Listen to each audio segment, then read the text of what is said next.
Salutations! This is one of those videos that you're going to be bookmarking. It's pretty much a whole intro to motion graphics course all shoved into one YouTube video. This is everything that you need to know to get started, even if you've never done motion graphics before and you don't have a lot of experience with this kind of stuff. I'm going to show you how you can start making your own custom motion graphics in DaVinci Resolve. The very first thing that you need to do is click this link right there, or it's the top link in the description, because that is a free gift for you. It's the Motion Graphics Starter Pack. It's a whole bunch of goodies that's going to help you make your own motion graphics. But Casey, what's in it? What's inside? Oh, I don't know. Not a whole lot, other than a collection of royalty-free textures you can use on your graphics, a few quick 3D meshes that you can throw into Fusion, some beautiful motion graphics color palettes, links to some recommended fonts that are great for motion design, a motion graphics checklist that we put together for you that you can print out, and all you have to do is tick all the boxes and you'll have pretty good motion graphics, a sample graphic logo that's broken up into layers that you can animate separately, which we'll be doing in this video in just a few minutes. And I don't know, maybe like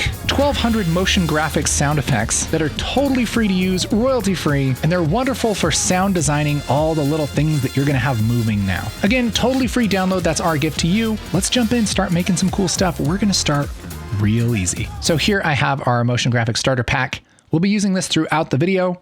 But for now, do me a favor, just grab the starter textures and the Mountain Adventure logo, and let's do the color palettes too. And we'll just drag this into our media pool. That's going to throw everything in there just so we won't have to go get it later. All right, you set up? Let's start by right-clicking in the media pool in the edit page of Resolve 19. We'll go down to Timelines, Create New Timeline. And we'll just hit Create. And now we have a blank timeline. So let's start at the very basics. The simplest kind of motion graphics that you can make in Resolve, you can pretty quickly and easily put together in the edit page. So that's where we're going to start. If we go up here to the upper left and click on Effects, I'll just close our media pool for now. We have all these different kinds of effects. And if we go down to Generators, well, then we can generate a whole bunch of cool stuff. Wow. There's everything from kind of gradient looking things to just solid colors, to stuff that's powered by the Fusion page that, oh man, look at that, comic speed lines. That's so cool. So you can kind of use any of these kind of things as your background if you want. I'm just going to keep it really simple. Let's just start with a solid color. Let's just grab this color generator, throw it down here like this. Solid color, by default, it's black. So I can select this, go up to color, and let's make it, I don't know, how about like a lime green kind of thing? Great, something like that. Whew, that's bright. It'll be fun and poppy. So we have our background. Then let's go up to titles. And then let's just pick the normal basic text title. This thing's actually pretty powerful. I can take this text like this, throw it down here in our timeline. And this, like the name says, just makes text. So I can select this and we'll just say motion GFX for graphics like that. If only I could type. And let's pick a font. What font should we pick? When you're making motion graphics, it's generally a good idea to pick a sans serif font. What the heck does that mean? That means a font that doesn't have the little hats and tails and everything. Basically, a font that doesn't look like... Man, these are all actually really great. Basically, a font that doesn't look like this, or this, or this, and definitely not that. If you want to make it look nice, pick a font that has kind of straight letters. Any of these kind of fonts look pretty good. I really like a font called Poppins. I'm just going to pick Poppins Black because it just looks good on everything. Again, in our Motion Graphics Starter Pack, if you double click, there's a PDF with a bunch of fonts that we recommend that are totally free to use. You can just click and download and install any of these. And they're just really nice fonts. Makes it easy for you. But pick your font and then pick a color. I just picked black so we can see it over here real easy. But let's do something kind of fun. Let's do kind of this pinkish. Now we have this really bold kind of poppy looking graphic. Maybe I'll make the size a little bit bigger. And really, you just kind of design whatever you want this to look like when it's done animating. Like when it just comes in and it stops, that's what we want to design first. So if motion graphics just stands there, that looks good. Something that I like to do that's just a quick little hack is take the tracking right here and just push this a little bit wider. You push it a little bit wider, it looks kind of fancier. It looks like, some modern design, but really all you did was just kind of stretch the letters apart a little bit. Cool, so that's motion graphics, right? But there's a problem. Nothing really happens. All this is doing is just putting text on there. You're probably saying, dang, Casey, I opened this tutorial thinking that you might teach me motion graphics, not just how to add text to stuff. Worry not. I'm going to show you the very most easy possible way to animate this text so that it looks fancy. And that is, you go over to your effects panel in the edit page and go to video transitions. And here you'll see all kinds of transitions. And what we can do is put any of these just on this text. So for instance, center wipe. I can take this and just drag this on the beginning of our text here and add it as a transition. And look what happens. Baby, we got motion graphics happening. Instant motion graphics. And it's really easy to adjust the speed. You can just grab the edge of this transition, just like any kind of video transition. Do it just like that. And we're already like leaps and bounds above white text on the black background that doesn't do anything. If you do this, your videos will look more professional than 99% of videos I see. Pick a nice sans serif font, pick some interesting colors, and add a transition to the text. Okay, let's look at a different transition we could do. How about we get some movement here? How about push? So push pushes it in like that. I would also make this just a little bit faster. Have it go whoop like that. Oh, baby. With this transition selected, I'll go up here to the inspector, and here where it says ease, let's just say ease out. And what that will do, I'll just spread this out a little bit more, is that will let these letters slow down before they stop, which always looks nicer. So they slow down before they stop. So here's without the ease. It just grinds to a halt. Kink, tunk, right? You don't want that. Anytime you're animating stuff, for the most part, you want stuff to slow down before they stop, just like in real life, okay? Let's ease out. And now we go, boom, just like that. Let's look at one more cool transition we could do. We could do blur dissolve. Look at this. Look at how cool that is. That looks like you really know what you're doing. All it is just a blur dissolve on this motion graphics. And it's pretty cool. We can take this horizontal strength down, maybe turn the vertical strength up. Yeah, cool. Maybe we'll ease that out also. Yeah. You can even put a transition on the text and the color. Now check this out. Let's do something like a slide. We'll put this on the text like this. It'll have that text slide in. We'll make sure to ease that out. And then we'll also put one on the color. Okay, so I have the slide on the text and the color. And let's have the color come in before the text. So we'll just push this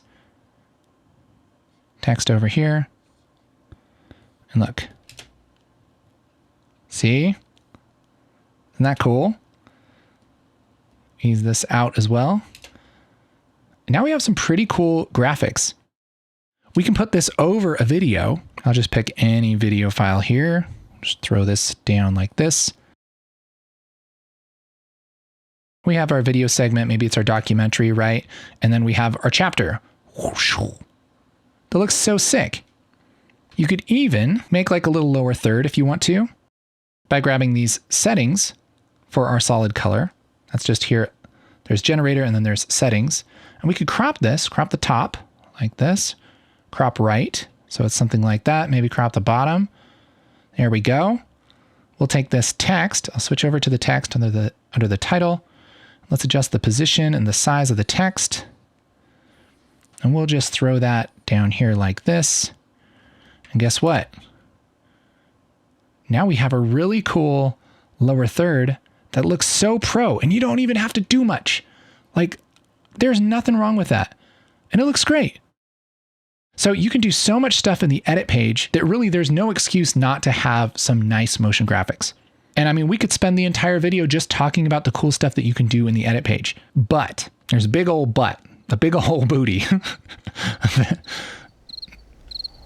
If you want to make motion graphics in Resolve that are really the next level, you're going to have to jump into the Fusion page. Now you may say to me, Casey, I've tried Fusion before. All the nodes and everything, it just seems so complicated for what I want to do. And yes, it would be cool if I made really neat graphics, but dang dude, that learning curve though. How about a little wager?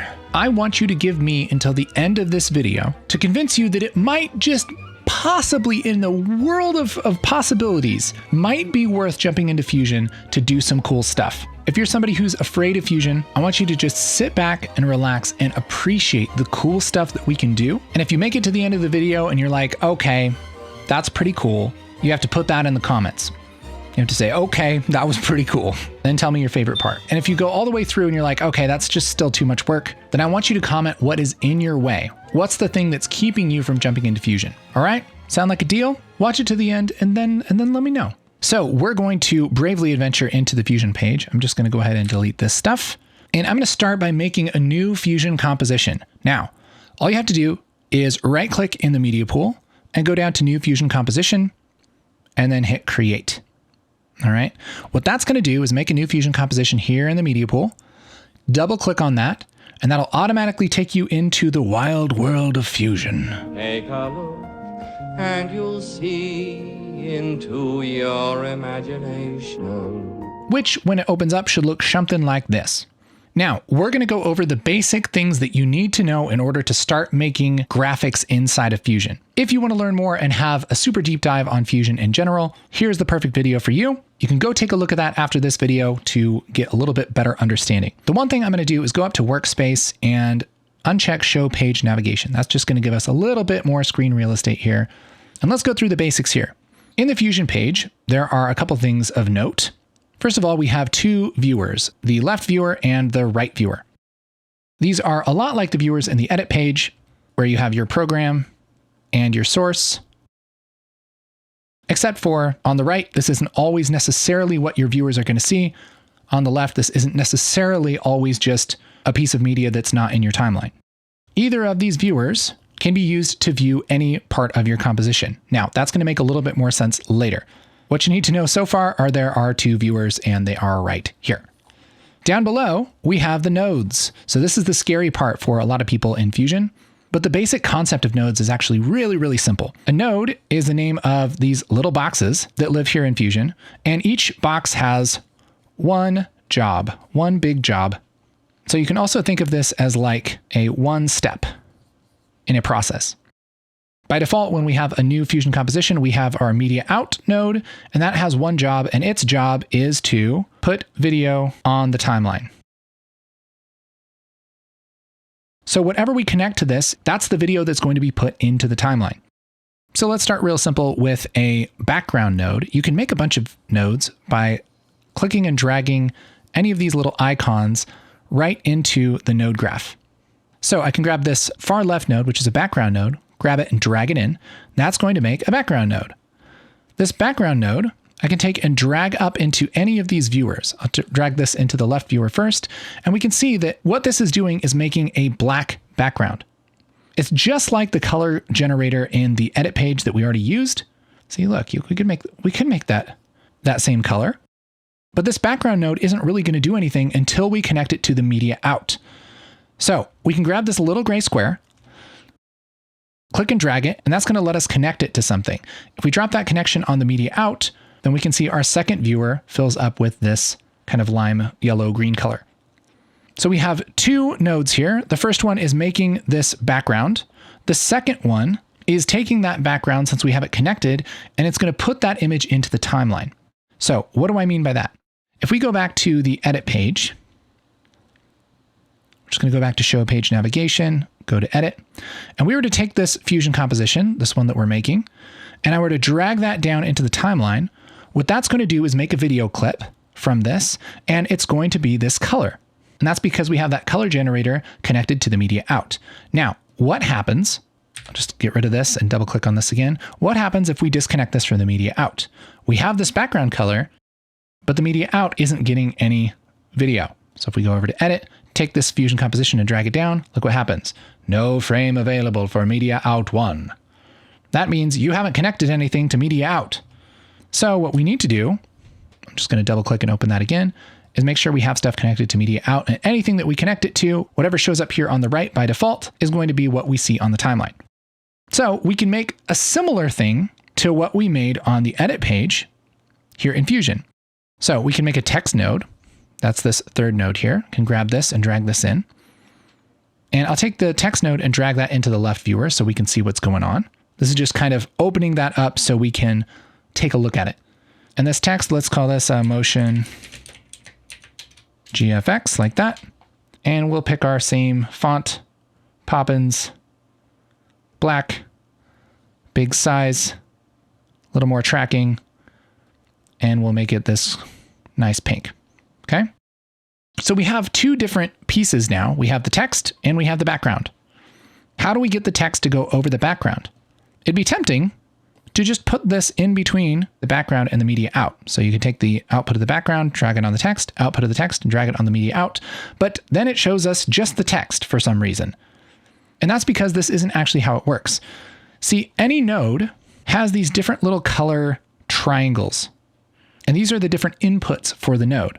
So most nodes, if they accept an image, if they accept an input, they have this yellow triangle that's kind of the main input. So the stuff that we want to render to the timeline, we connect to the yellow input of the media out. The text, we can see, doesn't have one of those yellow inputs. It has a blue input. Now, what is a blue input? We'll get to that in a second, but that's not how we connect the text. We actually have to use a special node called a merge node. So that's this icon right here. We can grab this and drag this in. And now we have this yellow input. So we can take this background, connect it to the yellow input, take the output of the merge and put that into the yellow input of the media out. And now we have our green background showing up here on the right. By the way, stuff shows up on the right that's going to be in the timeline because we're viewing our media out here on the right. We could just as easily view our text on the right or our background on the right, but we're going to view our media out on the right. And that's how it's set up by default. And you can quickly see what is loaded in what viewer by either looking up here at the title, or you can also look down here at these little dots. If the right dot is white, then this is in the right viewer. If the left dot is white, then it's in the left viewer. Okay. So if I were to load the text, this switches to text, and then we have this little indicator here where this white dot shows that it's in the right viewer. Okay. Anywho, so we have our media out loaded here in the right viewer. We have our background connected to the yellow input of the merge, but then we also have this other triangle for this merge. This is the foreground of the merge. So we can take this text output and plug this into the green input of the merge, and look what happens. We have our text on top of our background. Yay! Now, why does it work like this? Because remember, each node is like one step. It just does one major big job. Background is to make this color background, does this. Text is to make this text. A merge is to take the yellow image and put the green image over it. Okay? The yellow is always the background and the green is always the foreground. So it matters which one you connect these to. This can look exactly the same as far as where the nodes are kind of on this graph. But if my background image isn't connected to the yellow, it's going to look wrong. I can quickly switch these by hitting Control T, and that's going to make this one yellow and this one green. Now everything's better. So now we've essentially made kind of what we had in the edit page. And again, anytime I want, I can go back to the edit page, grab this Fusion composition and drag it down just like a video clip. And now I have this static motion graphics text right here in the edit page, but it's from our Fusion composition. Okay, so big whoop. Why in the world would I want to do this in Fusion when I could make this exact same thing in the edit page? I'm glad you asked. Here's the real simple answer. Even though it's slightly more complicated at this point to set this up, the possibilities are endless. We're going to do some really cool stuff in Fusion in just a little bit, but we're going to start real slow. So let's say we want to animate this text coming in kind of like we did with the transition on the edit page. Well, we can scrub this timeline right here, and we can go to where we want the text to stop. So let's say 24 frames in. So 1 second into our comp, I can select this text, and then over here in the inspector, this works just like the edit page. Anything that we have selected, we can adjust the properties of with this big panel, the inspector. And let's say I want to animate this thing flying in. I can go over to the second tab, layout, and let's click this little diamond right here and turn it red. That's going to set a keyframe. Now, if you don't know what a keyframe is basically you're telling a property to be a certain value at a certain time. So what we're doing is telling this center property of our text to be at 0.5 at right here, which is 24 frames. Now, as we move this playhead and go back to 0, then we'll notice that this isn't highlighted red anymore. And we also have this little triangle thing here. That means that there's no keyframe on this frame, but there is a keyframe this way, down the line. So down here. And that's true. There's a keyframe right here. This is where we are currently. And so that means that if we were to move this around in any way, it's going to make another keyframe. So let's just take this down from the bottom, just because it's a little bit easier. We'll just take this down from the bottom and look, that's adjusting this center. It's also adding a new keyframe because we just messed with something. And then look what happens when we play this back. Play it back, this comes in just like that. All right, so we're getting the same thing that we were doing, but we're not using a transition, we're just animating a property of the text. So again, this is like just slightly more complicated than we would do on the edit page, but this can quickly become way cooler. For instance, we can use all the things that we've already learned, just the simple stuff we've learned so far, to do something like adjust the size at the same time.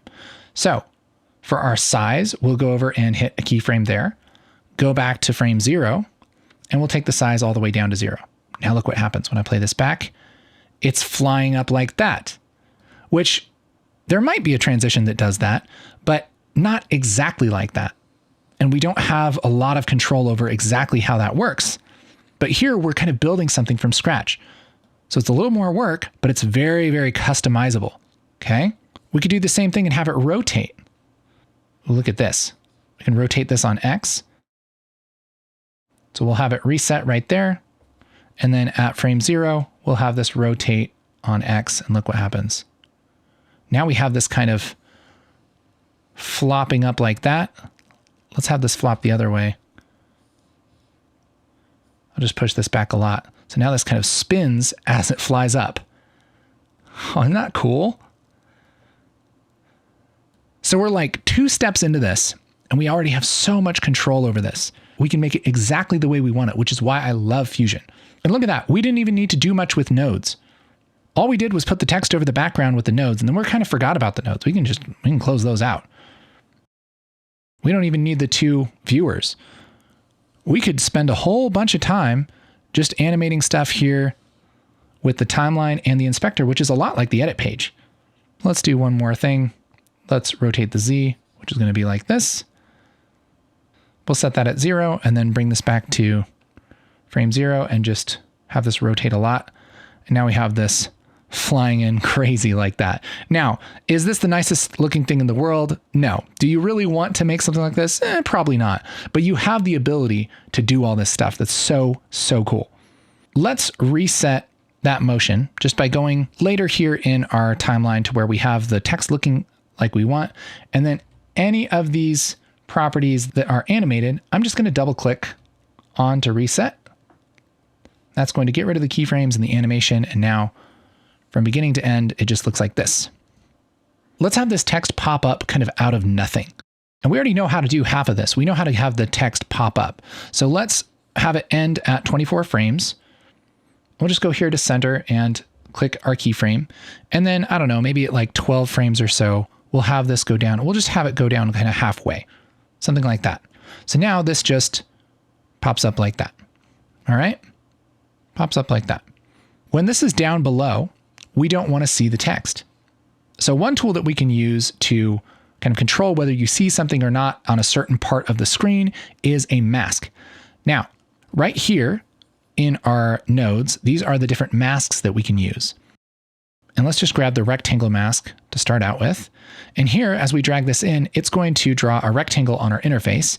And this is where we can decide where on the screen we want stuff to happen. So let's just move this over to 24 frames. And we want to be able to see this text right here. And so I'll just put this rectangle around our text. And then we need to decide what this rectangle is going to control. So we do that by taking the output of this rectangle and plugging it into a blue input somewhere. All right. So we have 3 places that we could put a blue input. And we just got to think about what we really want, because each node has a job, and this rectangle mask, when we drag this output out, that's going to limit where it does its job. So if we were to take this rectangle and plug it into the blue input of the background, look what happens. That crops the background to only draw inside of that rectangle. So that's not really what we want. We could also take this rectangle and attach it to the text. Now, it doesn't look like anything's happened because we have this rectangle around the text. But as I move this rectangle, look, it's only drawing the text inside of that rectangle. So kind of similar. If we plug this rectangle into the blue input of the merge, like this, it's actually going to do just about the same thing. It's going to limit that text. Now, why is that? Well, when you put a mask on a merge, remember, you're telling the merge to only do its job within the mask. And so the merge's job is to put a foreground over a background. So it's only going to put that text over that background inside of this mask. If we only want the text to be inside of the mask, we could actually pick either one. We could put it on the merge or the text. It doesn't really matter for this context. There's other reasons to pick one or the other, but just for simplicity, we'll put this over the text for now. Okay. There we go. There's the rectangle limiting our text. Now, as our text goes down, look what happens. It hides it because this is going outside of that rectangle. This is like such cool stuff, and it's so easy to do. Check this out. Now we have this really cool graphic that like you don't see all the time. And again, were the nodes that bad? No, it's really, really simple. We have our background, which is the lime green color. We have our text, and we have our rectangle mask, and that mask is connected to our text. And so our text only draws inside of that rectangle. And then we're putting that text that's limited to the rectangle that's already animated on top of our background. And then that's our final image that gets connected to the media out. Pretty cool stuff, right? And again, like always, we can go to the edit page, take this fusion composition, drag it down, and now we have our little animated title that looks really sweet. Let's do one more thing to put the finishing touch on this little animation. Remember when we were talking about when you animate something, you want it to slow down before it stops? Well, that's not really happening here. This is rising up, but it's not really slowing down before it stops. It's kind of jerking to a stop, which doesn't look as good. And remember, in Fusion, things are a little bit more complex, but it's because you have more control over things. And so instead of having a little drop down that says ease, we have a whole panel. If we go up here to where it says Spline, we can click on Spline, and that's going to open up the Spline panel. Now, if yours looks like this, chances are you have to click on these three dots here and uncheck Show Only Selected Tool, and that's going to give you some kind of little purple graph like this. To kind of set ourselves up and be able to see this a little better, let's click on this button right here. This is the Zoom to Fit button, and that's your friend. That's going to zoom this little graph to be the size of our view. Now, this is a graph of our animation. And so it starts at 12 frames, and then it goes up here in a straight line all the way to 24 frames, and then immediately stops. So that's what's happening with our text, the offset of our text. So what we can do is if we select this little box here, we can see there's a little handle here. I can grab this handle and move this around, and this is the way that we ease our keyframes. And so I can take this and adjust it, and that's going to adjust this curve. And as I bring this up and make it flat, then we're going to have a nice smooth top to this curve. Now watch what happens. Ooh, much better. That comes in and it slows down before it stops. That looks a lot better than it did. A quick shortcut for this is just to select this last frame and hit F on the keyboard for flatten. That's going to flatten that little handle. You can also hold Alt and grab this handle and drag it to the left without moving it up or down. I can drag this all the way up to 12. And what that's going to do is start out this animation really quickly, and then it's going to slowly come to a stop. So now we have this popping up and then slowly stopping. Oh, that looks so much more refined, so much better. That's what we want. I mean, they have a whole panel that's designed to just adjust the easing of your keyframes, but it's so it gives you lots and lots of control. So that's the Spline panel, and that's really how you adjust your keyframes to be nice and schmoove. Oh, baby. So sweet. Again, just take this on the edit page, and then I can reuse this and put it wherever I want. And so a note for kind of how we're dealing with fusion compositions on the edit page. When you take a fusion comp, let's just call this our motion graphics comp. When you take a fusion comp from the media pool, because remember we right clicked and said new fusion composition here. When you take it from the media pool and you drag it down to a timeline, what that's actually doing is making a copy of it. And that new copy of the motion graphics comp that you have, that lives in the timeline. Okay. So essentially we have two different comps here. We have this one, the original one that we've been working on, and then we have this new copy. And depending on what we're doing, that's going to determine which one we want to edit. If we're making sort of a template and we want to adjust the colors for the template and we're going to reuse it 50 times, we would adjust this one. If we just want to adjust this one comp in the timeline, just this one part, then we can just be over it here in the timeline and switch to Fusion. And as I do that, I could do something like change our background color. We'll just change it to, I don't know, something really different like blue. And I can go back to the edit page and it's blue. But if I mouse over this here in our media pool, this original one is still green. If I drag it down to the timeline, that one's still green. And it's made a new copy of that original green comp. If I want to adjust that green, I can delete this here, double click on it, go in here and make some adjustment. We'll make this red, sure. Go to edit. And then when I drag this down, it's going to be red. And then every time I drag it in, it's going to be red. Okay. But then again, this is a new copy. This is a new copy. This is a new copy. So we have 4 total copies. So that's how it works. Don't fall into the trap of you think that you're adjusting one kind of master comp because there really isn't one. There's only this one and its copies. If you do want to do something where you make one change and it ripples to, 10 different timelines or something, the way that you do that is you make your comp and then you right click and say new compound clip. And what that does is kind of nest that in its own timeline. And then any changes that you make to that timeline, those are going to be adjusted throughout your project. And that's true even if you make something in the edit page, make something in the timeline. But I can do this and copy this 4 times so we have 4 reds. Then I could do something like right click this compound clip, open in timeline, go to this fusion comp, and adjust the background color. We'll just make this green again. And then if I go back to the original timeline where the compound clip is, then it's going to be green everywhere just because it's referencing that same one timeline. But that's just because this timeline, this compound clip is like a shared timeline between a bunch of timelines. Anyways, the point is that when you have a comp here in the media pool, that's its own thing. And then when you drag it as a clip into the timeline, that's a copy of that thing. Okay, so let's make something really fun. I'm going to go to our media pool, right click and say new fusion composition, and we'll call this logo_animation like this. Leave the duration at 5 seconds. Frame rate 24 is just fine. And we'll hit create and double click on this logo animation, bring it up in Fusion here. And that'll give us our lonely media out. So in the motion graphics starter pack, there is a folder called Mountain Adventure Logo. And this is a logo that's split up into different layers, 5 different PNGs. And I've just already imported them into our media pool here. So let's start out by just looking at our logo. There's one PNG called logo reference. I'll just grab that and drag that in here and drag that up to our first viewer. And actually, let's put this over kind of a white background. I'll grab just a background node like this and take our color picker and just pick the color of these mountains, something like that. And we can merge this media in one over that background. We'll just take this merge, connect it together like this.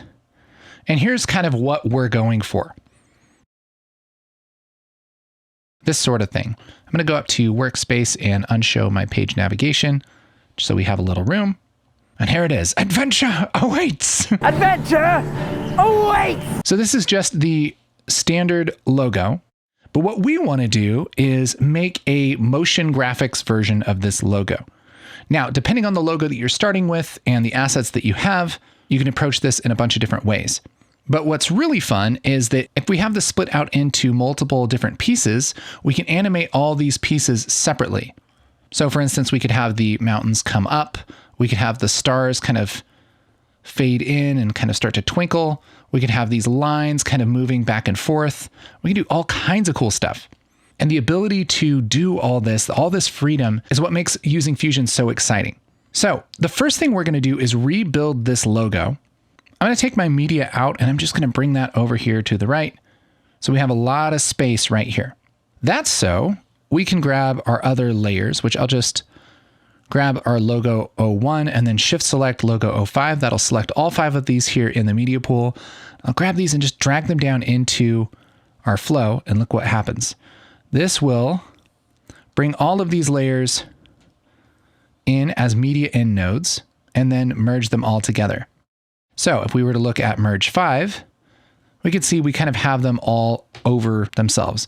Now, this looks a little weird because we haven't actually trimmed any of these layers to this oval, because we do want to have some overlap so that we have some room to animate this kind of back and forth if we want to. But eventually we're going to make this look like the real logo. And actually what I'm going to do is just get rid of all of these merges. Let's select all the merges and hit backspace. And then we can take each of these and bring them into either viewer, either the left viewer or the right viewer. It doesn't really matter for this. And we can just look at all of the pieces. So here, media in 2, this is our oval. I'm just going to hit F2 and rename this oval _ MI for media in. Media in 3 are these lines, so lines _ MI. Media in 4 is stars _ MI. Media in 5 is mountain MI. And media in 6 is another mountain. So this is mountain 2 _ MI. Okay, let's just rename this media in logo reference. And now we're just going to rebuild this logo real quick. So we're going to start with the oval. And a quick little shortcut that I haven't shown you yet is you can take the output of a node and you can drag it onto the little square on whatever node you want to put it over.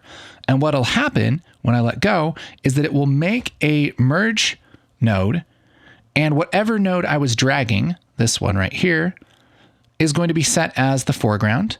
And whatever node I dropped it on, at least on this little white square part of it, that's going to be the background. And so it's a lot easier than making a new merge node and making sure that you have everything added in just right. And so now we have our oval over our logo reference. That'll work just fine. And then we're going to figure out the next thing. Let's do the lines next. We'll just merge that over like that. And we'll take the stars and put that in over there. Mountain 1 and mountain 2.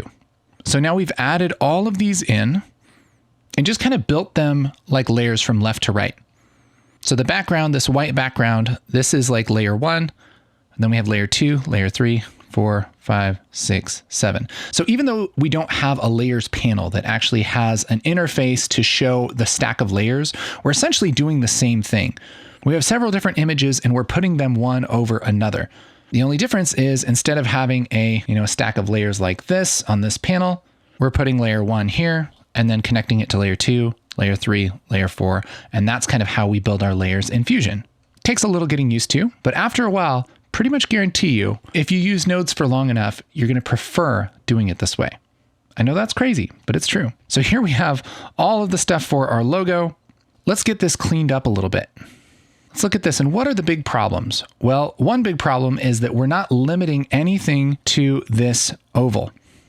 So we can think about this. If we want to limit where something is on screen, we have a tool for that, don't we?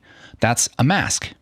So one thing we could do would be to grab something like an ellipse and put a mask on these lines, let's say. You can kind of try and mask it yourself like this. And that might work with quite a bit of work. You could probably get that working. Might even be better to use a rectangle and then round the corners of the rectangle or something. And you might be able to get that going. But this is really kind of not the best way to do it, because what we really want is to perfectly crop these lines to this shape that we already have. And since we have that shape already, we can actually use that to cut out the lines and use it as a mask. So what do I mean by that? Well, we have our oval over here. I'll just close my media pool so we have a little bit of room. And you can see this checkerboard in the background. This checkerboard means that we have transparency. So here inside of the oval, it's opaque, and outside of the oval, it's transparent. Anytime that you have something like that, where you have parts of an image that are opaque and parts of the image that are transparent, that means that you have an alpha channel. So an alpha channel is like the transparency channel of an image.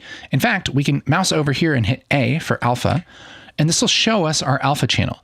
This is a black and white representation of what is transparent and what's opaque. White is totally opaque and black is totally transparent. And then gray is somewhere in between. And so we have this little map here, and actually check this out.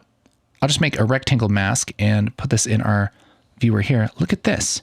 We actually have a very similar looking thing when we're making a rectangle mask, because what we're really doing is we're making an alpha channel. We're making a transparency that we can apply to other nodes by connecting it to these blue inputs, these mask inputs.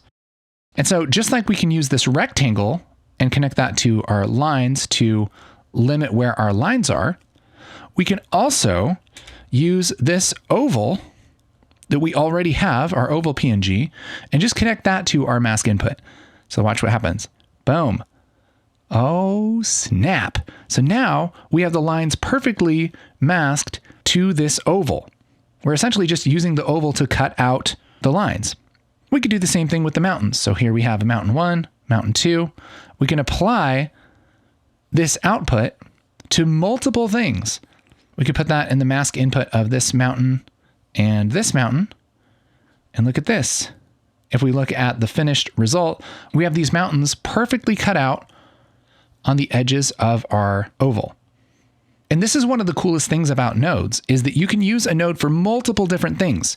Not only do we have the oval going here and getting merged over our background so that we have this actual image right here, but we also have it going and masking 1, 2, and 3 nodes.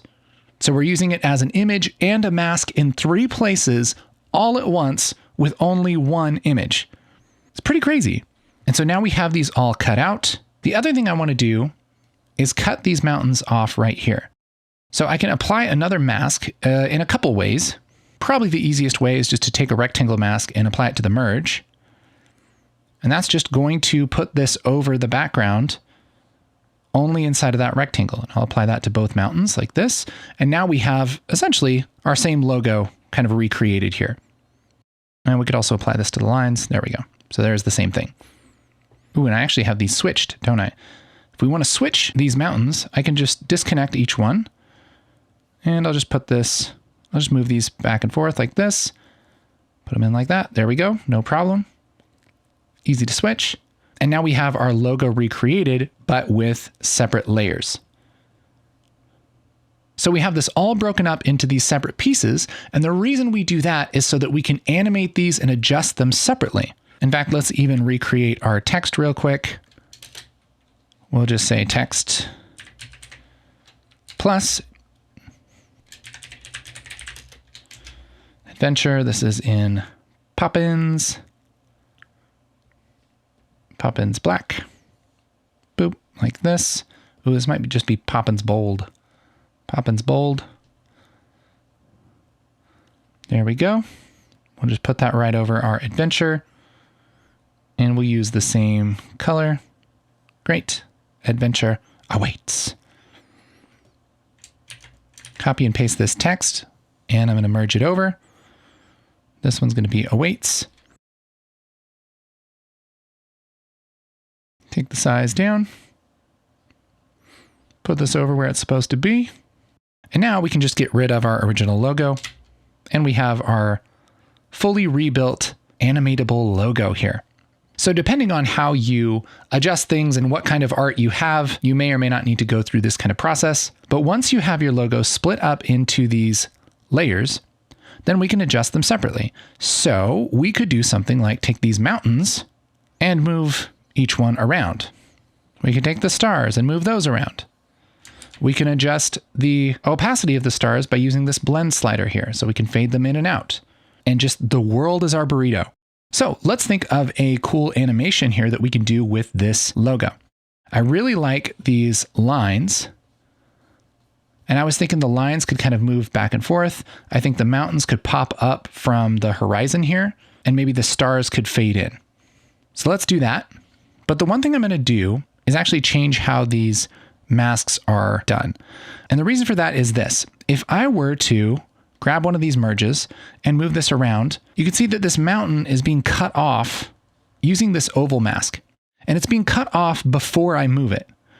And so we're taking this mountain, we're cutting it, and then we're taking this image right here and we're moving it around, which means that it's always going to look like this and we're never going to see this part of the mountain.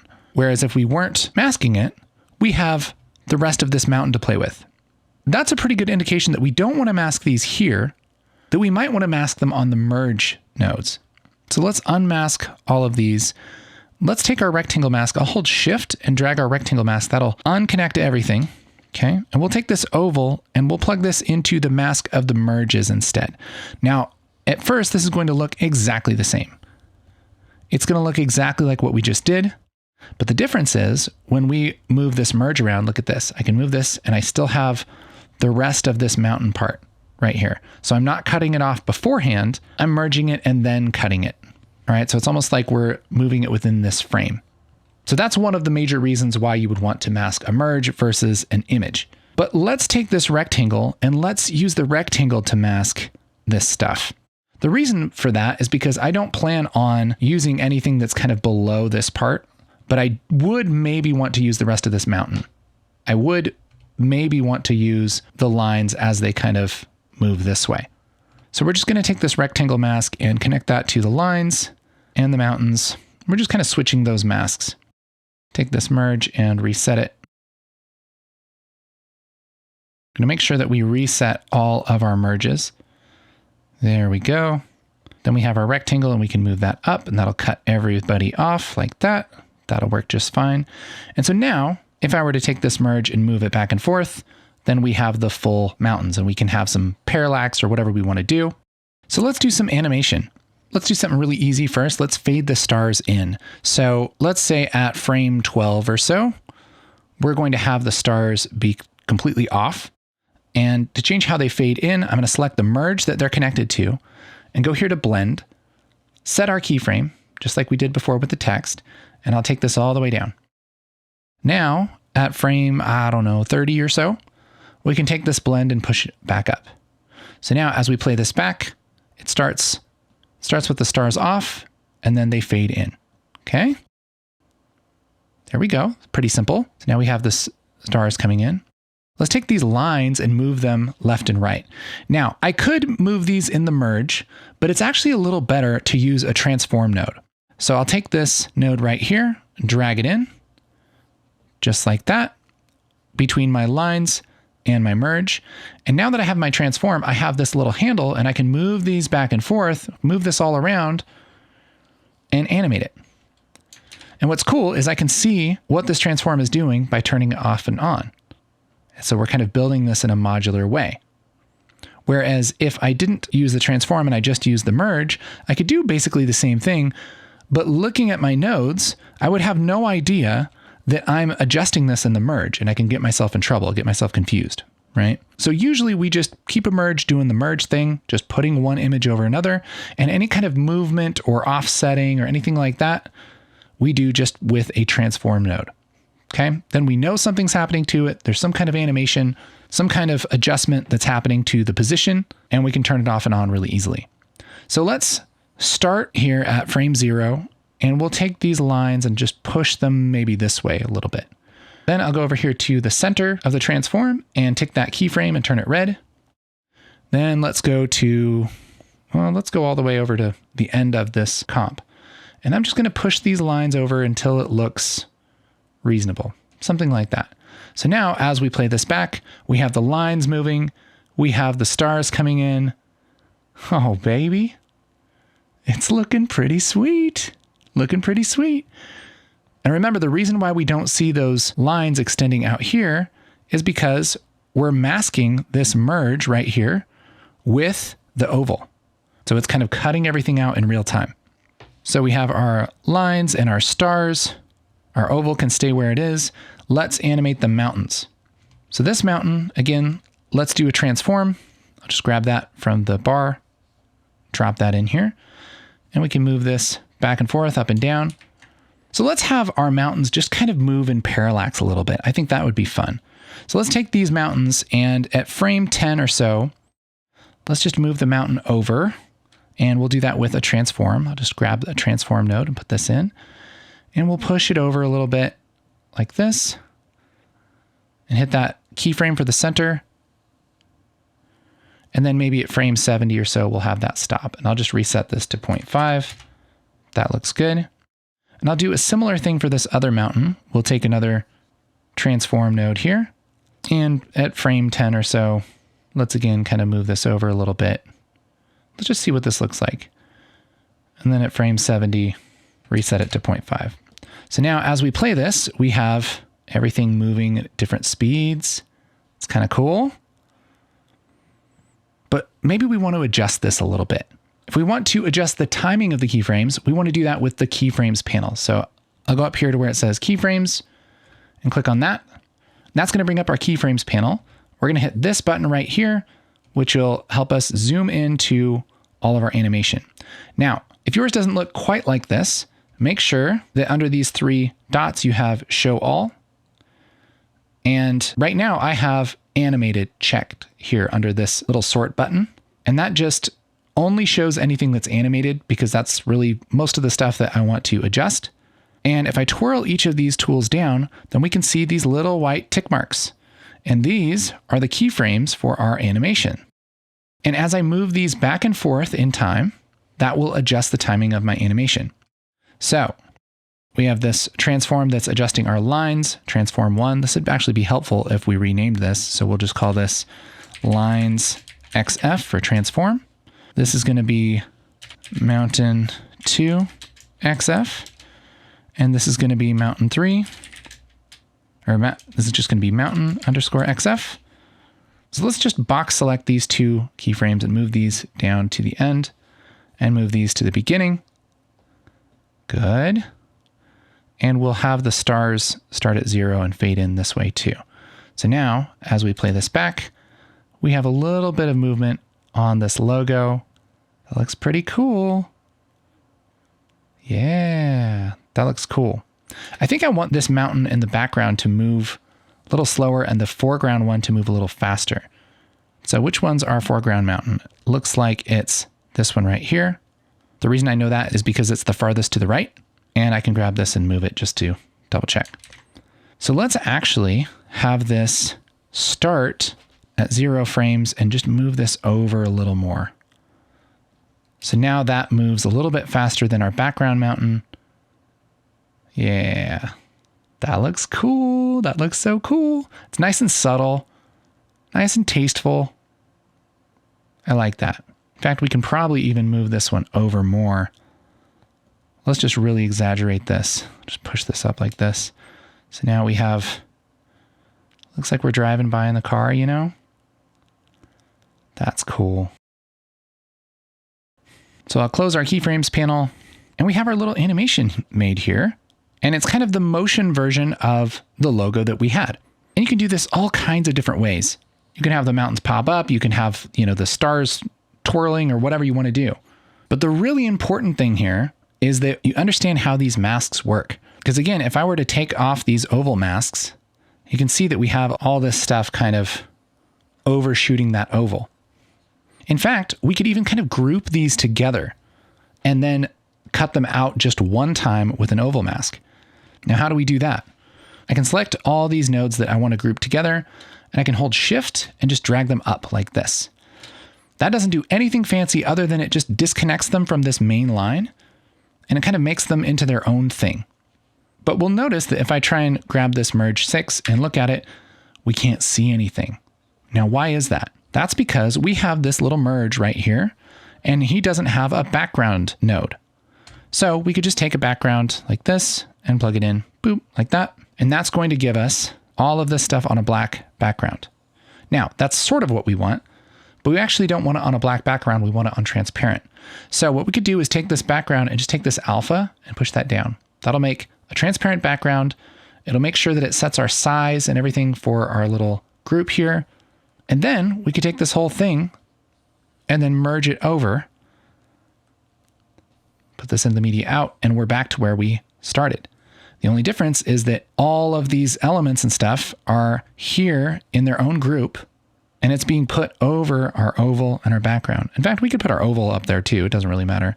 I'll just put our oval up there too. Just holding shift, dragging this in just to take it out of one and put it in the other one. It's not going to matter for what we're doing. But the reason why we want to put these all together in one group like this is we can take this oval and just apply this to the merge and cut them all out at once. Then we don't have to use that mask on everything in the world. And if we do it that way, we have these little mask connectors available for our merges again, which means that we could take something like our rectangle. Again, I'll just grab this rectangle and plug this into our merge like this. And then we can do stuff like put these down behind the horizon. Because what we're doing for each one of these is we have our mountain, we're animating it, we're merging it over everything else, but we're only doing that within this rectangle. So as I move this, this is kind of like our horizon rectangle.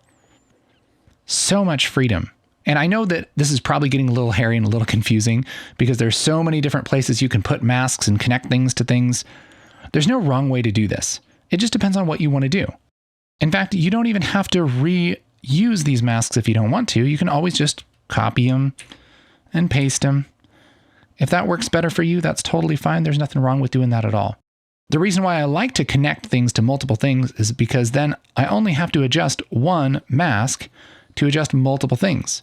Whereas if I had this rectangle connected and copied and pasted several times, it's going to give me the same result. Except if I want to adjust this rectangle, I would have to adjust it for every single node, which would be kind of annoying. So it's better if you're going to use the same mask for multiple things, just to connect it to multiple things. That's the power of nodes. Why not use it, right?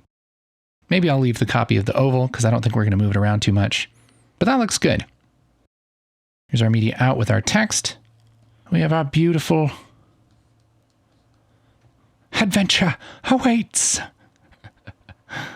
So good. We could do a similar thing having the text come up. We could even do something cool like this. We could take this text, and here towards the bottom of our text plus, we have this little thing called write on. And look what it does. It types it on like that. So we could animate this write on here. Again, I'll just click this keyframe, push this end to one side, and then move forward a few frames, put it to the next side. Then we'll have awaits, and we'll do that same thing. Take this all the way to the left, and then a few frames later, bring this to the right. And now we have this typing on, adventure awaits. Yeah, that's cool. This is all completely custom. So neat. So just because there's a lot of nodes here, let's review. So we have our background node. I'll just drag these to the left viewer here. We have our background node. This is kind of the main comp here we have. Starting with our white background, and then we're merging something over it. What are we merging over it? We're merging this group. We're merging this big group of nodes, and that consists of a clear background with our oval over it. Then we have our lines, which we have animated with a transform node, so those kind of move back and forth. Then we have our stars, which we're animating the blend on this merge node right here, this blend. Then we have our mountain 2, and a transform that's moving that. And all of this is happening, and the only thing we're doing is cutting this out on the horizon with this rectangle mask, which is being applied to all 4 of these nodes. And that rectangle mask is cutting all of this stuff out. Okay. Then this image right here gets merged over our white background.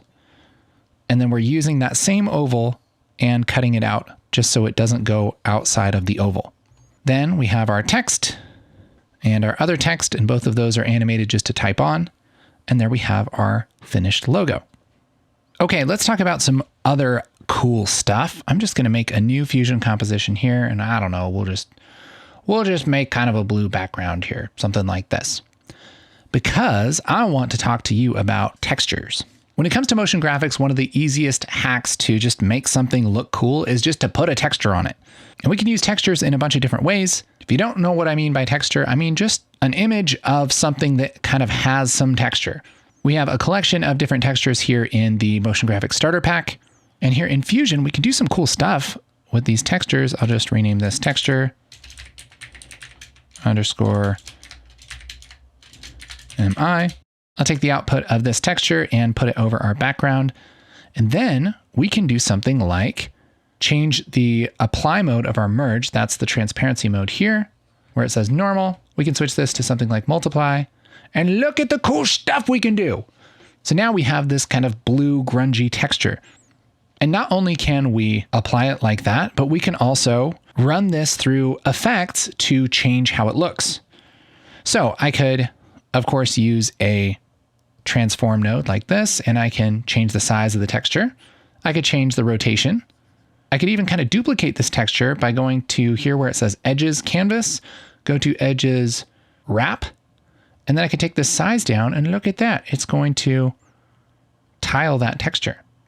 I could switch this from wrap to mirror. That's going to make things look a little different. So there's all kinds of cool stuff that you can do just with a texture and a transform. What if we take this texture and we do some color correction to it? For instance, I could take this icon right here, which is our brightness and contrast tool, drag this down in between our texture and our merge. I'll make sure that we're looking at our brightness and contrast here on the left viewer. And now we could do something like push up our contrast and change our brightness. And we're going to have a different looking result for our texture. I can reset that. I can even push up the low threshold and bring down the high threshold and move this around to get all kinds of different results. One thing I'll do is make sure to select clip black and white, boop, boop. That's going to make sure that this doesn't change the color of our background too much. And now I can just kind of decide how much of this really contrasty texture I want. I can just kind of add some dirt and some little grungy things to it just by using a texture and putting some brightness and contrast on it. This kind of thing is so powerful. Just the idea that you can bring in an image of any kind, you can color correct it, you could blur it, you can adjust its contrast, you can change it in all kinds of different ways, and then you can use that to control what other nodes look like. For instance, going back to our logo animation, I could do a similar thing here where we have our oval that we're using as a mask. I could do something like grab this grunge. Now I'll open this up on our first viewer here so we can see the grunge. I could connect this to our oval for our mask and, well, nothing happens by default. But the reason why is because remember, when you connect something to a mask, it's looking for transparency. And this texture doesn't have transparency, but it does have the black and white information that sort of looks like what we get when we look at our alpha channel. Okay. So what we can do is we can use this black and white information as the mask. All I have to do is go to whatever image we want to mask, so which is going to be this oval, and go over to settings. And right here, it isn't really labeled very well, but right here we have our mask settings. Here where it says channel alpha, that's its default, and we can switch this to channel luminance. And look what happens. It starts to eat away at this green oval. And because that oval is being eaten away, and our alpha now looks like this, we're going to use this as a mask for our merge. And so now, look at that. We have this kind of worn away looking logo, which looks a lot more interesting. And all we did was just apply a texture to it. And remember, we can always adjust things anywhere in this flow. And so we could take this texture and again, run it through a brightness and contrast like this. And I can adjust this brightness and contrast to figure out how much we want to eat away at this logo. Isn't that cool? So we can make this look like a really old t-shirt, you know, or we could just give it a little bit of spice, just a little bit of spice like that. Such a powerful tool to be able to use an image as a mask and adjust it in a way that just runs it through a filter and that kind of flows down to everything else. I don't know about you, but I get really excited about this stuff. I'm such a nerd. But what if we want to make our own kind of images? We want to draw stuff. We want to generate stuff right here in Fusion. Well, we can do that too. Again, let's just go up to the media pool, right click in the empty space and select new Fusion composition. We'll call this animation and hit create. find our animation here and double click on it to open it up in the Fusion page. That'll give us a blank Fusion composition. And we can take a background and just drag this in. And we're going to make a little animation here of a water drop, like a raindrop falling into a pond. But we're going to need to start making some decisions on colors. Something that we have included in the Motion Graphics Starter Pack is this image, which is just a collection of some fun color palettes that you can use for your motion graphics. How does this work? How do you apply them? Well, it's not very advanced. All we do is just grab a background or whatever we want to set a color from, and we can grab this eyedropper and then just drag this on top of one of these colors. And so let's just go with this palette number 2 and pick this sort of off white. Okay, so that's our background, and let's just rename this white underscore BG.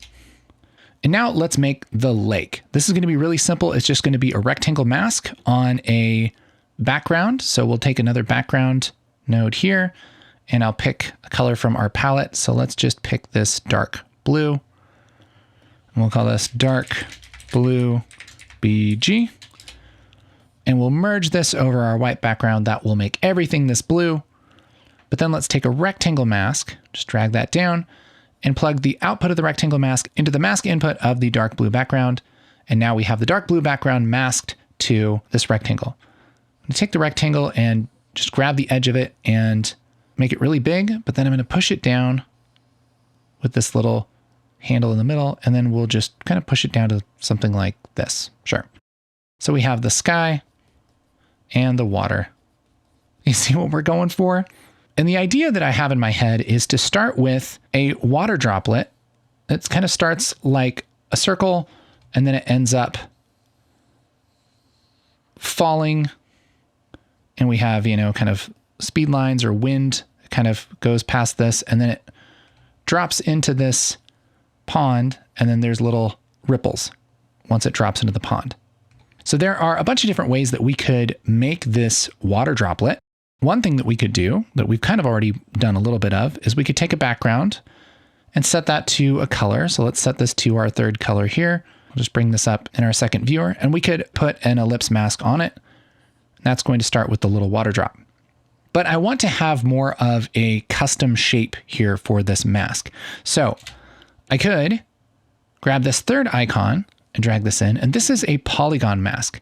Now a polygon mask is like a pen tool mask. And so what you do is you can click and drag and kind of draw whatever shape you want to draw. And so we'll make this more of kind of like a goopy raindrop shape like this. I can hold Control and grab either of these yellow handles, and I can make this a little bit sharper.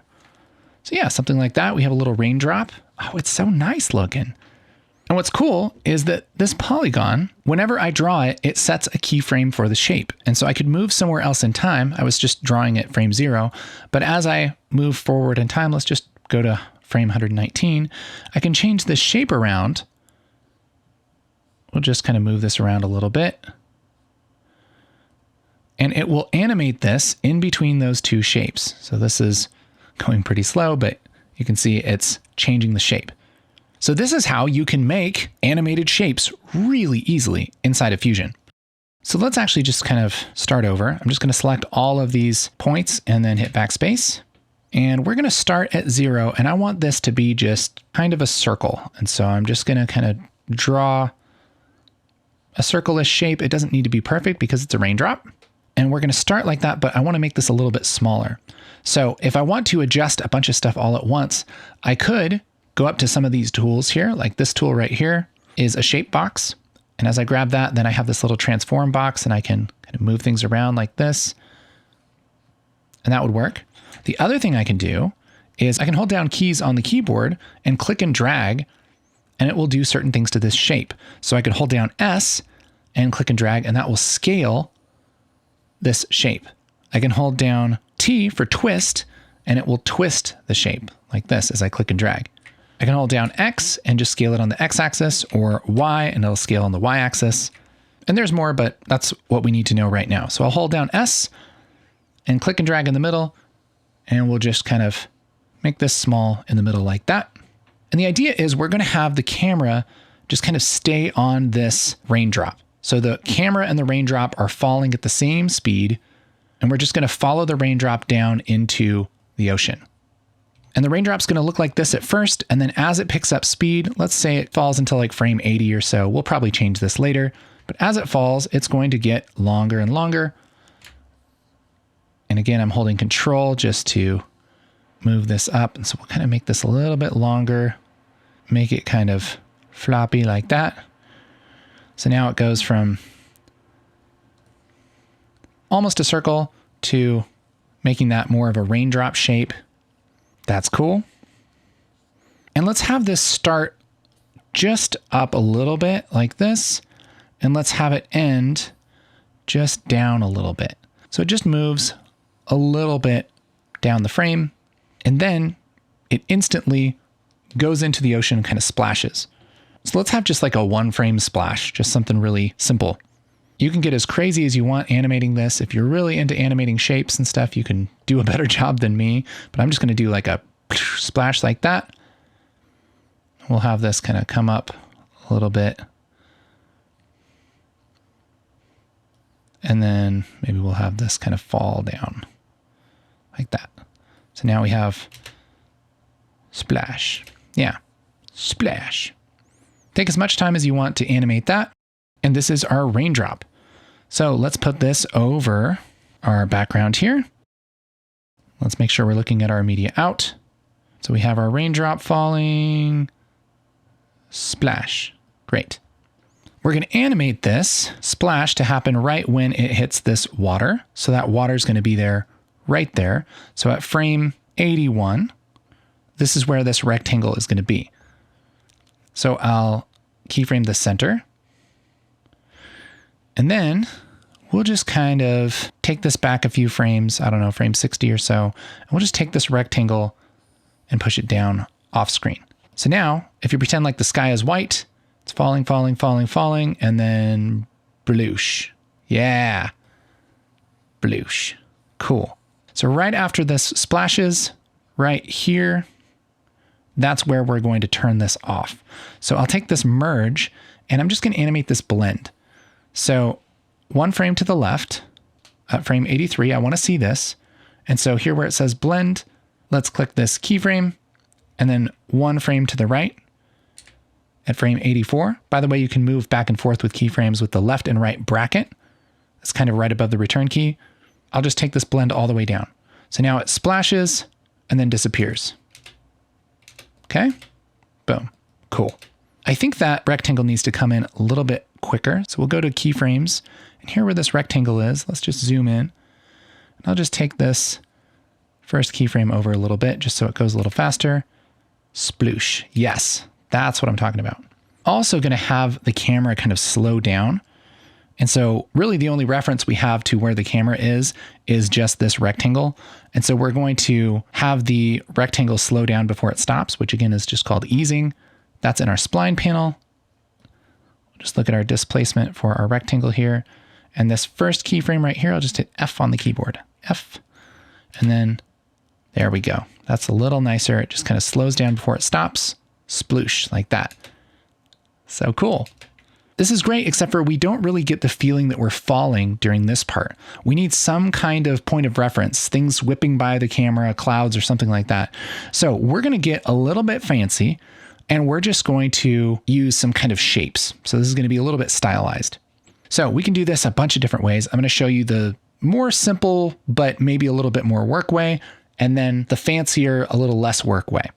So the simplest way would be to grab something like another background, and I don't know, we'll grab something from our palette. So let's just say this kind of greenish shape, it's greenish brown. It's like olive color. And we'll make a mask on that.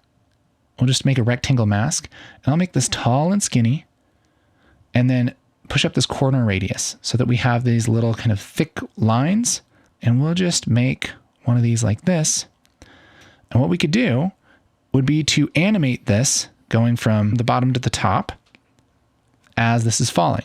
It's pretty simple because we know how to do this, right? So we could take one, just animate the center, and then over a few frames, we could have this kind of go across the See what we're getting at? We have a little bit of reference, and we could do this a few different times. So we could take this rectangle, and I'll just copy it and paste it, and I can just run this rectangle right into that other rectangle mask, because by default, it's just going to put these masks together. And I'll just move this animation over, and let's offset it in the keyframes. Rectangle 2, 1, we'll have this come in a little bit later. Now we have these kind of going past the camera, whoosh, whoosh, right? And that'll do it. I mean, that gets that feeling going of moving down, right? They're going past the camera, looks like we're falling. But it would be better if we had a bunch of them, right? It'd be really cool if we had several of these, and it's sort of a lot of work to make another rectangle and animate it. And again, even though it's easy, there's a lot of work to it. So what if we could automate this and have a whole bunch of shapes and just have them all kind of spray up like this so that we can get kind of the anime speed lines sort of effect? Well, we can do that with something called particles. What particles do, they let you take this shape and duplicate it a whole bunch of times, and each duplicate can animate by itself. So we could do something like, say, draw a line down here and tell it to make a bunch of these little lines along this line, and then have them all shoot up at different speeds, different times throughout the comp. This kind of thing is what particles does all the time. So particles live right here in our little bar, and there's two parts to it. The first one is a particle emitter, and then the last one is a particle render. So this one and this one, that's what we need to make particles work.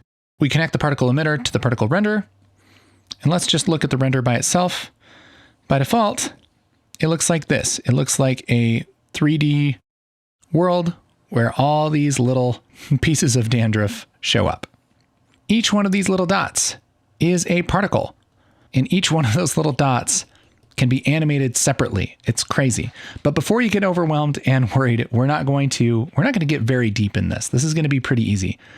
So the first thing we're going to do is in this render node, we're going to go up here to where it says output mode and switch it to 2D.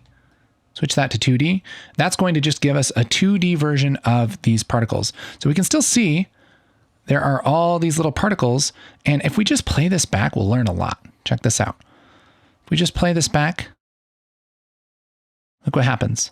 It's just adding new particles every frame, and it's just kind of filling that circle with particles. Now, we can give these particles different properties. All we have to do is go over to the emitter, and we could do something like go over here to velocity and push up the velocity. And now look what happens. We take this, it makes those new particles, but now they all have a speed and they all get pushed to the side. So this is sort of looking like kind of what we're after, actually. So we could take this number down. That's how many particles it adds per frame. And so we could just do like 1 per frame. All right. So that's going to make less particles. They're just going to move slowly to the right. Instead of pushing them to the right, we can change this angle, and we could say, type in like 90, and that's going to push them up instead of to the side.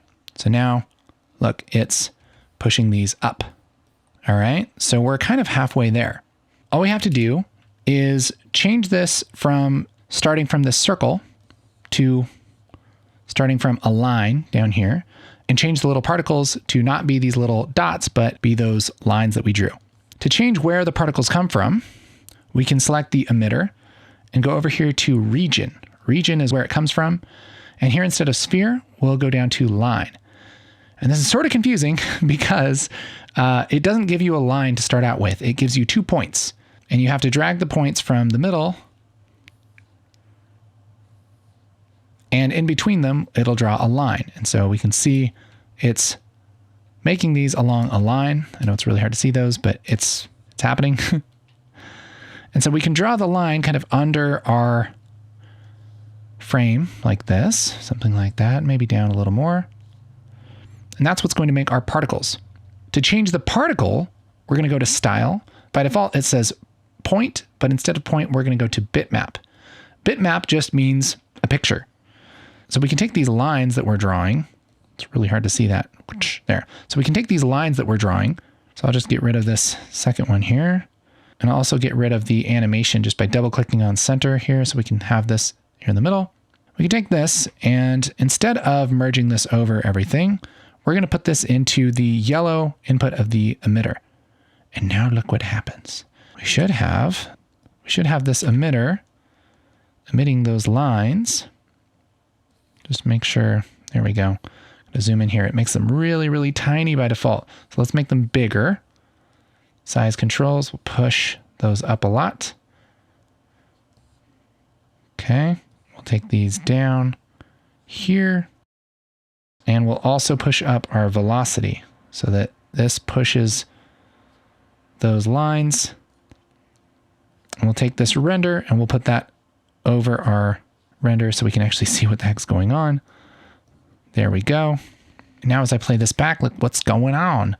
It's pushing these little lines. Oh, so exciting. Okay, it's making too many of those lines, so let's not do that. Let's go to our emitter, and instead of one line, let's do like 0.3 lines. We just need a couple. There we go. Those are going way too slow. So let's make those go a little faster. Push this velocity up. So now as we, oh, you see what we're doing? Ideally, we want these to be moving just about the same speed as this horizon as it comes up. And that's pretty good. That's close enough. Those are our little like speed lines. Cool.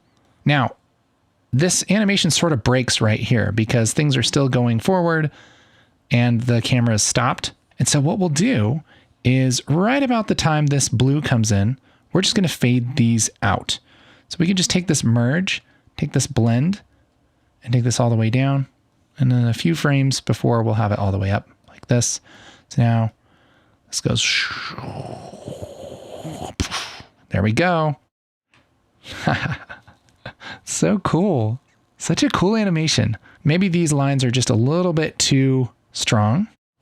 Nothing saying we can't turn them down. So let's just take this blend and on this first keyframe right here, I'm going to take this down because that's going to control everything before it too. I just want to make these really subtle. There we go. So now we have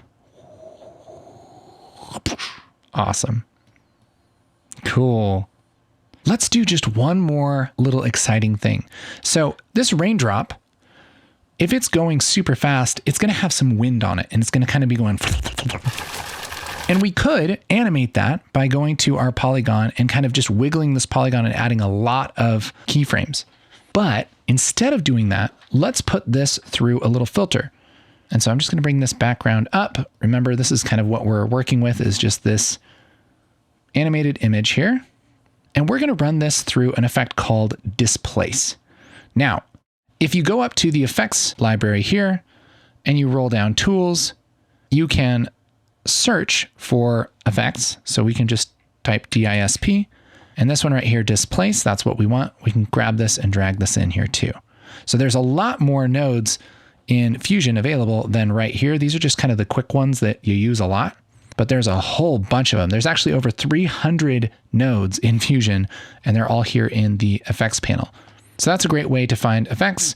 The other thing that you can do, it's a little shortcut, is you can hold down Shift and hit spacebar, and that will bring up this select tool panel, and then you can type in whatever you want. So I could type in displace, and that's going to bring that up right here. And it's kind of the same thing. So I can select that and hit add, and that's going to add that to my nodes. So I have this displace, and what a displace does is it takes an image and it kind of pushes the pixels around a little bit in the image. And by default, it won't do anything. So here we have the displace off and on. It just doesn't change it at all. What you need to do is put in a map, which is sort of like a mask for the displace. It tells it where to displace stuff and where not to displace stuff. And really what it's looking for is a black and white image of some kind. So we could use any black and white image, but for something like this, I just want it to kind of be wobbly everywhere. And a great map to use for that is something like noise. So this second icon over here is called fast noise. I can grab this and drag this in. And then if I hit 1 on the keyboard, we can see what this is doing. Fast noise essentially just makes clouds. So if I select this, I can adjust the scale. You can see this kind of makes this cloudy texture. And I can push up the detail and make it more realistic, or take it down and make it a little bit more blurry, but that adds just some variation. And I can take this fast noise and plug it into the displace and look what happens. Ooh, it's very, very subtle by default, but you can sort of see it happening. It's kind of moving things around a little bit. Now, as I change a couple of these sliders, we'll really be able to see what's going on. As I push up this refraction strength, look what happens. Ooh, look, it starts to get really, really wobbly. So now as I push that up a lot, we can see that this is really changing it. Looks really different. It's almost like it's putting it through this kind of like wobbly glass, which is great for water kind of effects. So I can take this displace and I'm going to take the offset and push that all the way to the left, and then take this refraction strength and we can kind of move this around like this, and that's going to make that wobble. In fact, I could take this refraction strength and kind of push it a little bit like that, and I could either animate this refraction strength or I could even animate the noise. And so as I move this noise around, look, it has that little wobble. Isn't that cool? Check this out. Oh, I love this kind of stuff. So as I push this around, it wobbles it like there's the wind whipping over the surface of the water. Oh man, so cool. So let's just do that. So we're going to start with this down here like this, and I'll keyframe the center. This is of our fast noise, remember? And as this falls, we just need it until it's kind of done falling. So it's done falling right there. And so we'll just push this center up like that. And now as this falls, we have this whipping in the wind. Oh my gosh, and it looks like we did so much work. It looks like we did all these little keyframes and everything, and we didn't do any of that. All we did was just run it through a filter to make it go. All right, let's look at it. Oh, that looks sick. Look at that. Awesome. And it makes the animation of the splash look better too. So cool. All right. The one last thing that we need is when this hits the water, we need to have some kind of ripple that it makes. You can do that a lot of different ways. Again, let's just grab this same background color as our drop. I'll just copy and paste this background. Let's rename this light blue BG. We'll rename this one light blue BG1. Sure. And put this over it. And again, we can just mask this. So let's take an ellipse mask and plug this in.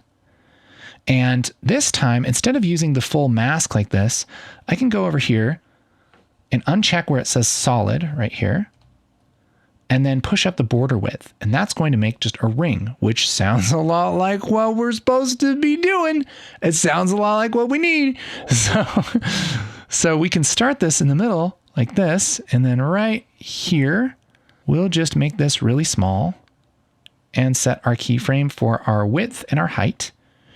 And then we'll have this, I don't know, kind of get bigger for a few frames. And so I'll just kind of push this out like that. So let's just see what that looks like. Bloosh. Yeah, cool. Bloosh. We get it. Bloosh. Now, we don't want this to be with the raindrop the whole time. We want it to appear right as that raindrop goes away. So probably right about here. That's probably what we want. So let's take this merge. And again, we're just going to take this blend. We're going to keep it at 1 right here. I'm going to hit left bracket, and we're going to take the blend all the way down like that. So now it's just bloosh. Oh, so cool. So cool. Okay. So now that goes out and stops, which is not realistic, but we can take this same merge and we can just fade this out. So we'll just fade out the blend by then. So it splooshes like that. Isn't that cool? So awesome. All right. I think this is maybe just a little thick, so we can take this ellipse border width and take that down a little bit like that. Bloosh. Yes. Bloosh. Let's say we want to have one more ring.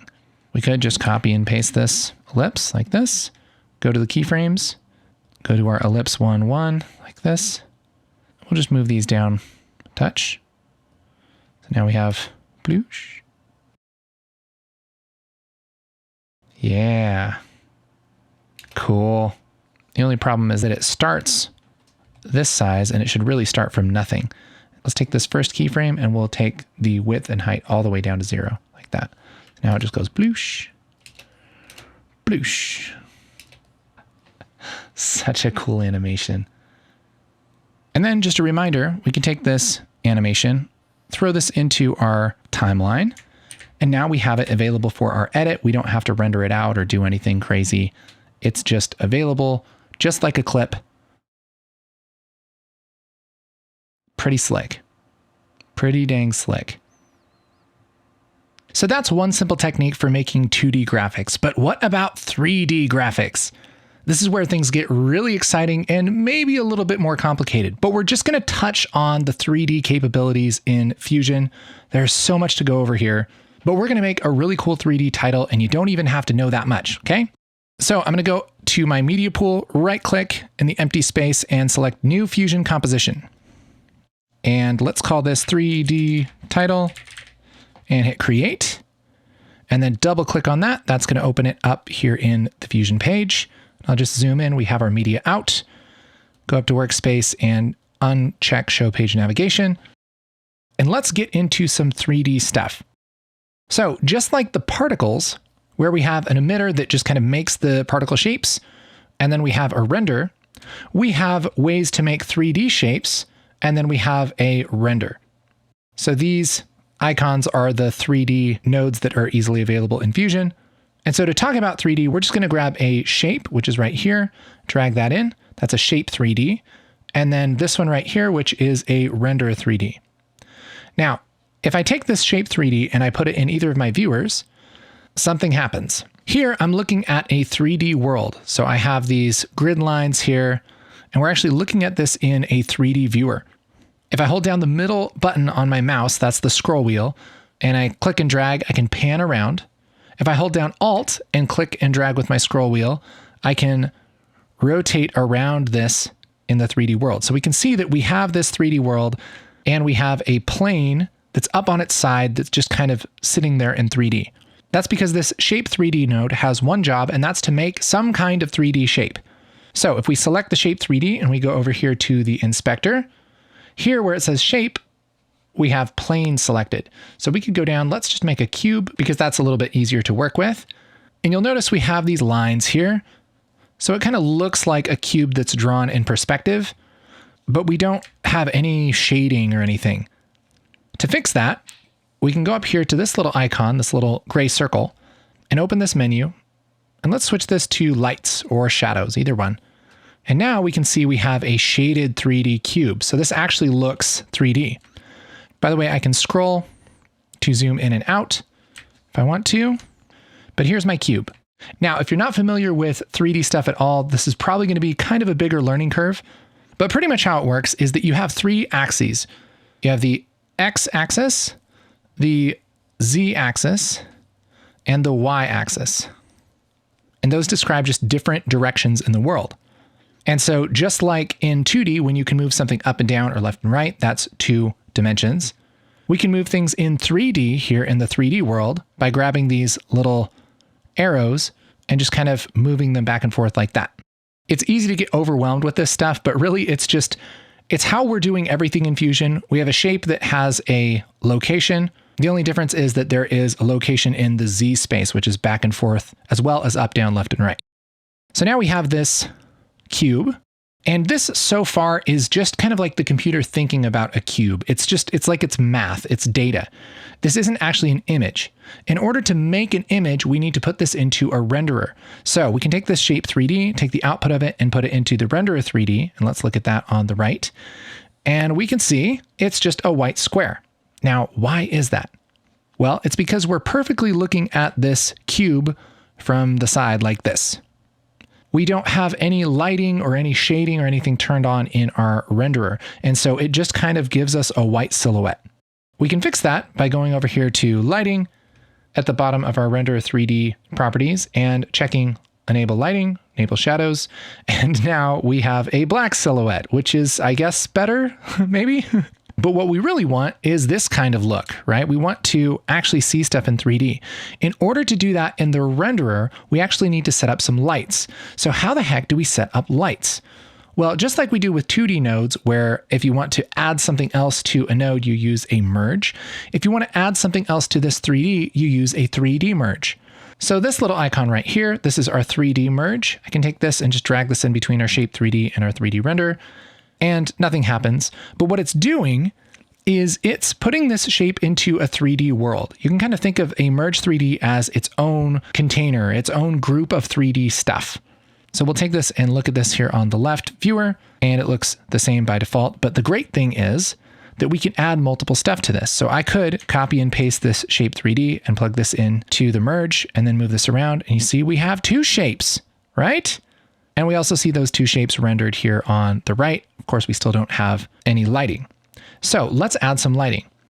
Here on our toolbar, we do have one light. This is a spotlight. You can take this and drag it in, and it will add the spotlight perfectly in the middle of the world, which happens to be inside the cube. But if we take this blue arrow here and we move it back in Z space, look at this. We have a little light. It's like we're shining a spotlight or a flashlight on this. And so it's really, really cool, especially if you haven't really worked with 3D stuff before. There are 3D lights. Just close this media pool here.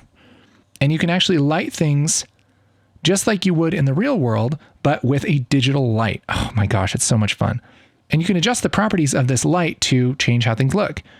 And so over here with our light selected, we can adjust the intensity and the color of the light, as well as the angle of the cone. So that's kind of how focused the light is.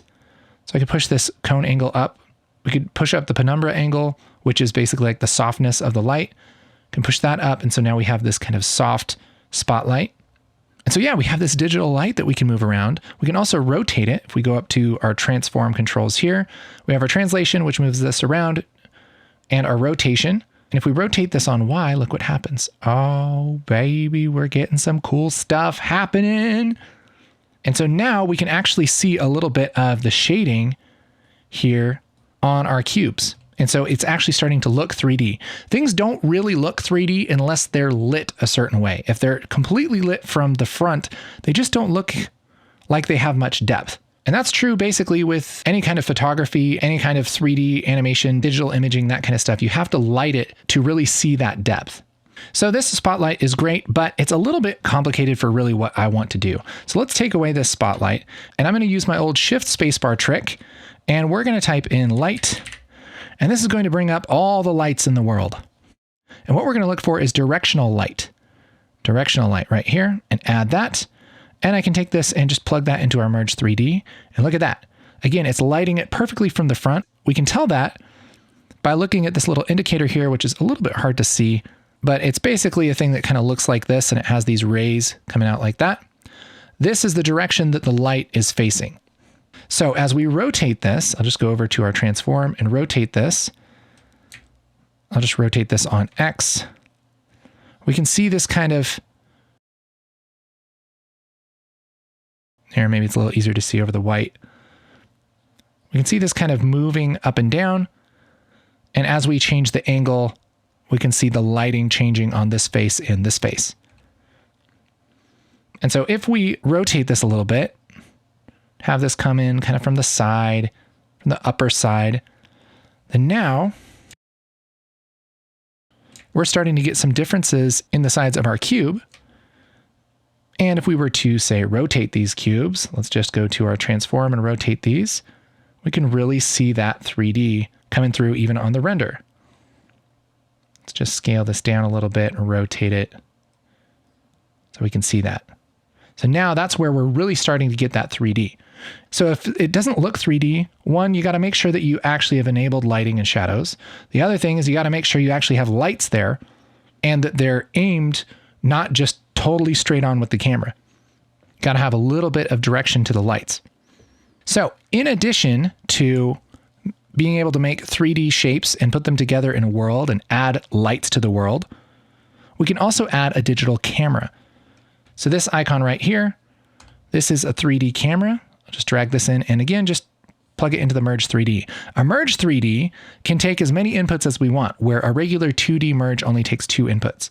But this camera 3D is now added to this world, and I can grab this and move it back, and look at that. Look at what happens on the right. We can dolly this camera back and forth, and we can make movies, baby. Look at this. We can direct the movie from the left, and we can see what's happening on the right. Isn't that magical?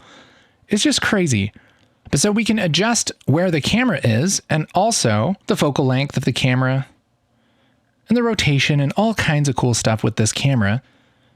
And we can make 3D animations this way. So if we're going to make a motion graphic, let's just make something cool here. I'm going to go ahead and I'll keep my camera and my directional light. I'll just get rid of these shapes real quick. Let's make some text. There is a way to make 3D text right here, this third icon. You can drag this out and plug this into the Merge 3D. Just got to type some text. We'll just say tonight. It's going to be like a bumper for a show or something that's like tonight coming up at 10. And let's pick our good old Poppins font and we'll take the size down a little bit. There we go. There's our tonight. But you'll notice if we zoom in here on our Merge 3D and we rotate around, this is paper thin. Why is that? Well, it's because we haven't told this text to actually have any depth. So if we scroll down on the text 3D, we can look here where it says extrusion. And here, this extrusion depth, as we push this up, look what happens. Oh, baby, it becomes 3D. Awesome. We can also make this look a little nicer. I'll just zoom out here a little bit. We can make this look a little nicer by adding a bevel. A bevel is kind of like softening the edges of 3D. It's like adding an angle to it. So we can push up this bevel depth and this bevel width. And as we do that, we get these little corners, which look really cool. There we go. And we get some nice looking 3D text here. Let's maybe bring this camera back a little bit and maybe we'll zoom it in just a little more. Okay. There's our tonight. We're just kind of framing that up. And let's make this a little bit more interesting. I want to add some other shapes to this 3D world. Now, we could make those ourselves, but in our motion graphics starter pack, we have a couple of 3D shapes that you can just throw into here to make stuff like this. And you can import 3D shapes that you make in Blender or Maya or wherever you get 3D stuff that you've downloaded online. And there are several different ways to do that, but a really easy way is to go up to Fusion, go up to the Fusion menu right here, and go to Import FBX Scene. If you have a 3D mesh that's exported in FBX, then you'll be able to import this into a 3D scene here in Fusion. And we have a few different meshes here in our quick 3D folder of our motion graphics starter pack. I'm just going to pick floating drops high. All right, I'll hit open and hit OK. And now if we view this transform 3D, you can see we have this just kind of collection of spheres. And this is something it's just kind of an abstract shape that you can add to things, and it just makes things more interesting. So check this out. I can take this transform 3D and just plug this into the Merge 3D, and look at that. It adds it to the world. I'll bring up this Merge 3D, and let's move this around a little bit. Let's grab the transform 3D, move this back a little bit. I think something like that, just behind our text, maybe down a little. Here we go. Maybe a little bit more to the left, somewhere in there. So I'm kind of framing it up here and adjusting it on this side. Let's add some color to this. If we want to colorize the background, we can do that just by adding a 2D background after our render here.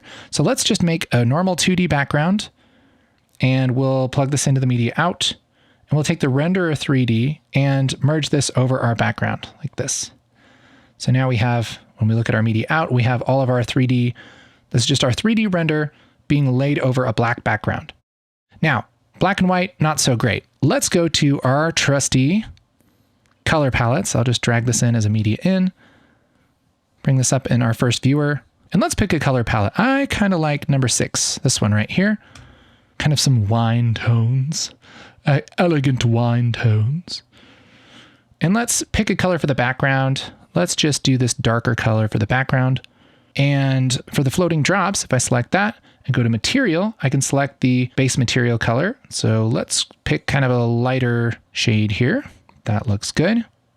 Just a little different, a little bit subtle. And our text is probably already pretty much white, but we'll make sure that we're using this white right here. And let's do a couple things. Let's add just a little bit more light. So this directional light, I'm going to rename this and we'll call this key light. So that's like our main light. We also want a light kind of behind it, shining just on the edges of things, kind of like this light right here. That's, light in the back of my hair, making me all look handsome. We want one of those. I'll just copy and paste this key light. Control C, Control V. Let's rename this kicker. That's what I like to call that kind of backlight, hair light kind of thing. And let's connect that in. That's going to make this a lot brighter. That's because we have two lights that are perfectly in the same direction. So it's basically twice the brightness. Let's bring up our Merge 3D. We're just going to rotate this light. We'll just zoom in here. We're going to rotate this light. We'll go to Transform and rotate it.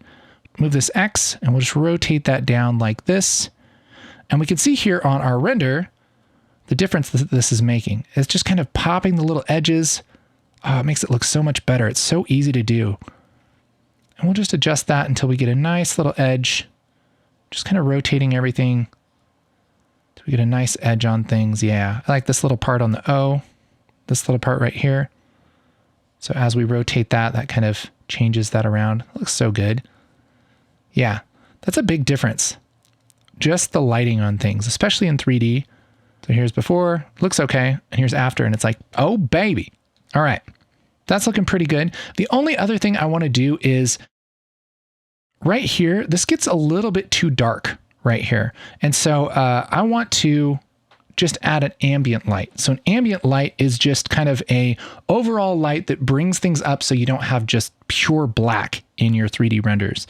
So I'll just double click off of here, shift spacebar, I can type light again, and I want this first one, ambient light. We'll plug this in, and that's just going to kind of soften those shadows.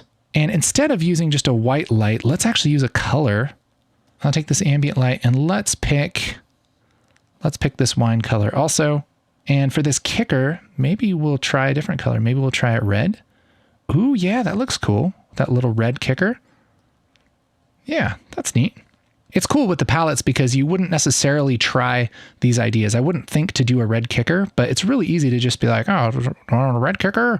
Huh? Blue kicker? I don't know, green kicker? I don't know why I'm talking like this, but it's true.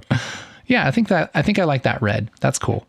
And the only thing left to do now is to animate this, which we've already kind of done quite a bit of animation here. And animating in 3D is pretty much the same thing.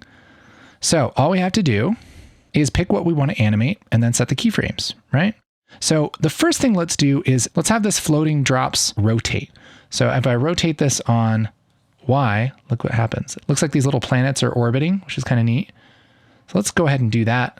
I'll just go to the beginning of our comp and set a keyframe here, go to the end and just rotate this a little bit. So now we have this rotating. It looks so cool. I think that's going through the letters though.